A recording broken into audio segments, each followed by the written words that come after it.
ایک بندہ ایسا تھا جو اتنی عبادت کرتا تھا، یعبد ربہ، اپنے رب کی اتنی عبادت کرتا تھا کہ روح الامین اس سے محبت کرنے لگے، حیران ہونے لگے، یار اتنی عبادت کرتا ہے۔ فتعجب جبریل حیران ہو گئے، اتنی عبادت کرتا ہے۔ ایک دن حضرت جبریل کو بڑا پیار آیا، فاستأذن جبریل فی زیارتی، حضرت جبریل رب کی بارگاہ میں کہنے لگے، مالک فلاں بندہ جو ہے نا، وہ جو مسجد نور میں بیٹھتا ہے، مثال دے رہا ہوں، بڑی تیری عبادت کرتا ہے، میرا جی چاہتا ہے اس کی زیارت نہ کر کے آؤں، اس کی زیارت نہ کر کے آؤں۔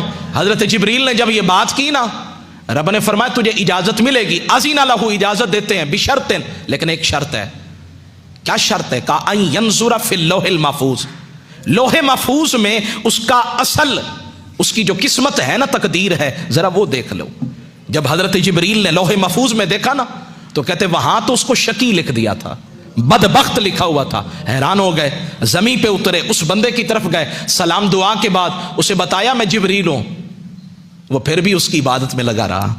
کچھ ہوتے ہیں جو حضرت خضر کے پیچھے بھاگتے ہیں، اور کچھ وہ ہوتے ہیں حضرت خضر بھی آ جائیں نا، میں بے ادبی نہیں کر رہا، وہ کہتے ہیں جی خضر آنا تیرا آنا مبارک، لیکن جس کی عبادت میں کر رہا ہوں نا، مجھے کسی کے لیے توجہ دینے کی ضرورت نہیں ہے۔ تو فرماتے ہیں بات ختم ہو گئی، فرماتے ہیں حضرت جبریل نے کہا تجھے اللہ نے بدبخت لکھا ہے۔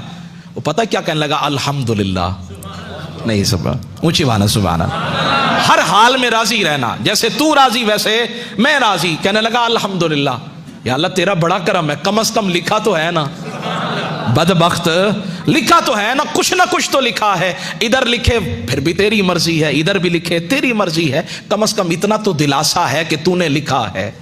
حضرت جبریل کہنے لگے شاید کہ فظن جبریل انہ لم یسمع کلامہ، وہ کہنے لگے شاید اس نے میری بات کو سنا نہیں ہے۔ فاعاد علیہ القول، اس حضرت جبریل نے پھر کہا حضرت آپ تو ساری زندگی عبادت کرتے رہے، سجدے کرتے رہے، اور رب کا یہ معاملہ ہے کہ اس نے آپ کو شقی لکھ دیا ہے۔ اس نے پھر کہا الحمدللہ۔ فتعجب جبریل بڑے حیران ہوئے، کہنے لگے یہ کیا معاملہ؟ اس نے کہا لو لم اکن، اگر میں اس قابل نہیں تو اس میں میرے رب کا کیا قصور ہے؟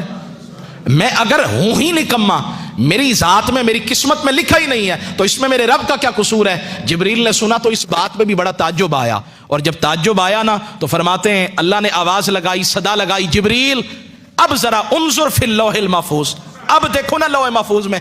اب جو دیکھا، فرمایا وہاں بدبختوں کی لسٹ سے نام نکال کر نا رب نے بخت والوں میں اس کا نام لکھ دیا تھا۔ یا اللہ یہ ماجرا کیا ہے؟